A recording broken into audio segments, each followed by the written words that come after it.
Assalamualaikum warahmatullahi wabarakatuh. Waalaikumsalam warahmatullahi wabarakatuh. Selamat siang para mahasiswa dan mahasiswi sekalian. Siang Ibu. Ya, baiklah, kita bertemu lagi ya di mata kuliah tindak pidana di bidang perekonomian bersama saya Ibu Mona Evita dan Ibu Ainun Jiwanti. Ya, pada hari ini adalah pertemuan pertama ya mengenai tentang tindak pidana di bidang perekonomian. Ya, nah, namun sebelum itu kita akan melakukan kontrak perkuliahan terlebih dahulu ya. Kita akan sepakati dulu kontrak perkuliahannya. Apakah teman-teman sepakat di sini untuk toleransi keterlambatan selama 5 menit? Sepakat ya. Lihat mata kuliah tindak pidana ekonomi ya. Mohon untuk kita kerjakan sama-sama. Mohon kerjasamanya untuk melaksanakan kontrak perkuliahan. Nah, selanjutnya kita akan menjelaskan mengenai deskripsi singkat. Kenapa adik-adik mahasiswa di sini mengambil mata kuliah tindak pidana di bidang perekonomian? Ya, nah kira-kira deskripsi singkat mengenai tindak pidana di bidang perekonomian ini kita akan belajar mengenai ruang lingkup jenis tindak pidana di bidang perekonomian yang dalam hal ini tindak pidana di bidang pasar modal, tindak pidana di bidang perbankan, pencucian uang, tindak pidana korupsi dan lain segala macam. Seperti ya. Nah, di sini kita harus ada namanya goals ya atau tujuan dari pembelajaran mata kuliah tindak pidana di bidang perekonomian pada hari ini, pertemuan pertama ya. Jadi di sini adik-adik diharapkan setelah mengikuti perkuliahan hari ini ya, adik-adik mampu menjelaskan mengenai pengertian tindak pidana di bidang perekonomian itu seperti apa, kemudian itu ruang lingkupnya dan jenis tindak pidana perekonomian yang diatur di dalam Undang-Undang Darurat 7 Tahun 55 dan Undang-Undang yang berkaitan dengan sektor keuangan atau keuangan negara, gitu ya. Nah, silakan kepada Ibu Ainun untuk melanjutkan ya, karena ini tip teaching saya serahkan kepada Ibu Ainun. Baik, karena ini adalah pertemuan pertama ya, jadi kita harus mengetahui terlebih dahulu terkait pengantar tindak pidana di bidang perekonomian. Nah, sebelum itu kita pahami lebih dahulu nih, kita refresh ya materi semester lalu terkait 3 masalah pokok hukum pidana. Ada yang masih ingat terkait 3 masalah pokok hukum pidana? Ada apa saja?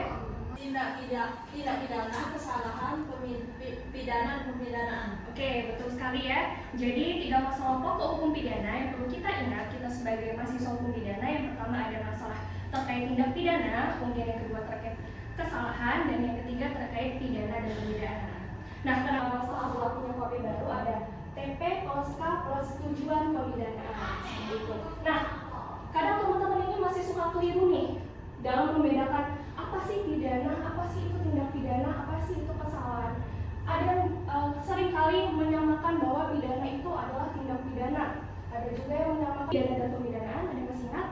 Ayo Bu, ya silakan. Kalau dari catatan saya kemarin itu kemarin seperti dijelaskan, jadi kalau tindak pidana itu adalah perbuatan yang dilarang oleh undang-undang dan diancam pidana bagi yang melanggarnya. Kemudian kalau kesalahan itu adalah dasar dari pertanggungjawaban pidana yang meliputi keadaan batin pelaku dan hubungan antara pelaku dengan perbuatannya.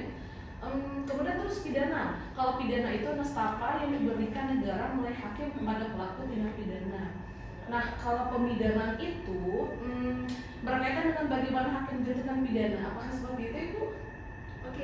Oke, Ibu luruskan ya bahwa pidana adalah nestapa yang diberikan oleh hakim atau negara melalui hakim kepada pelaku tindak pidana. Sementara pemidanaan adalah proses menjatuhkan pidananya seperti itu. Tapi sudah sangat bagus ya Resita ya. Oke, jadi kesalahan dan juga pemidanaan oleh Resita itu jawabannya sudah benar sekali. Oke, setelah itu kita akan masuk ke materi inti kita, yaitu terkait tindak pidana ekonomi secara pengertian ya. Jadi dalam belajar tindak pidana ekonomi kita akan menemukan berbagai istilah.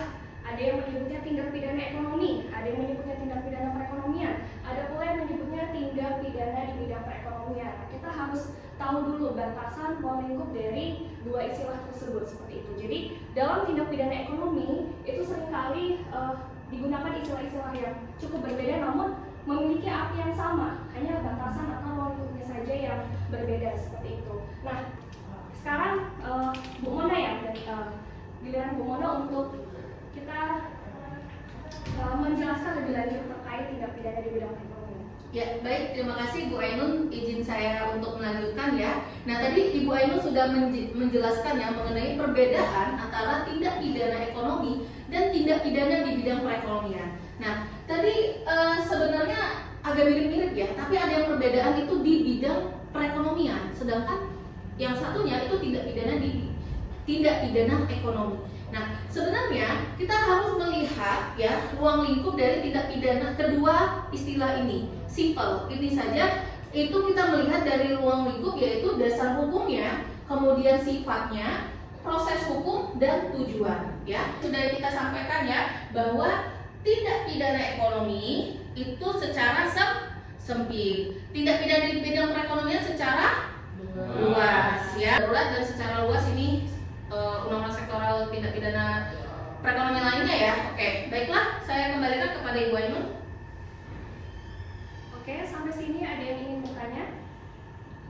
Izin Bu, saya kira ini menarik dan ini menurut pandangan Ibu bagaimana tindak pidana perekonomian ini dikaitkan dengan kasus pertambangan di Indonesia. Mungkin itu Bu, pertanyaan dari saya. Terima kasih. Oke, jadi kemudian bagaimana tindak pidana ekonomi itu dikaitkan dengan kasus-kasus pertambangannya. Jadi karena tadi sudah Ibu jelaskan ya bahwa tindak pidana ekonomi adalah tindak pidana yang memiliki value ekonomi dan ini bisa memiliki unsur-unsur lagi. Yang pertama yaitu merugikan keuangan negara. Nah, dalam kasus pertambangan, misalnya nih dalam kasus pertambangan yang kemudian itu dikelola oleh negara. Nah, seringkali kasus-kasus pertambangan di luar tindak pidana ekonomi atau kemudian bagaimana sih atau mengapa kemudian tindak pidana ekonomi itu salah satunya adalah tindak pidana di bidang pertambangan, itu karena sudah Ibu jelaskan ya bahwa tindak pidana ekonomi itu adalah tindak pidana yang memiliki value ekonomi dan antara lain juga merupakan tindak pidana yang merugikan keuangan negara dan menimbulkan kerugian dalam persaingan usaha. Nah, mana ingin menambahkan? Ya, saya kira udah cukup ya, namun saya agak sedikit saja menambahkan kita harus melihat modus-modus dari tindak pidana di bidang pertambangan terlebih dahulu. Tapi mostly untuk perkara tindak pidana di bidang pertambangan atau minerba itu biasanya terkait dengan izin ya. Bagus ya pertanyaannya ya. Terima kasih Bu. Ya. Oke, baik. Kalau tidak ada yang ditanya, mungkin perkuliahan kali ini kita cukupkan ya Bu Mona ya. Ya. Pada hari ini ya, nah pada intinya kita akan refleksi sejenak mengenai tindak pidana di bidang perekonomian. Hanya simpel ya sebenarnya ya, beda ya antara tindak pidana ekonomi dengan tindak pidana di bidang perekonomian ya, dalam pencucian uang dan lain sebagainya. Oke, baik, kita akan bertemu di minggu depan pertemuan kedua bersama saya Ibu Mona dan Ainun. Kita akan berjumpa minggu depan di kelas yang sama ya. Yaitu saya akhiri dengan wassalamualaikum warahmatullahi wabarakatuh. Waalaikumsalam.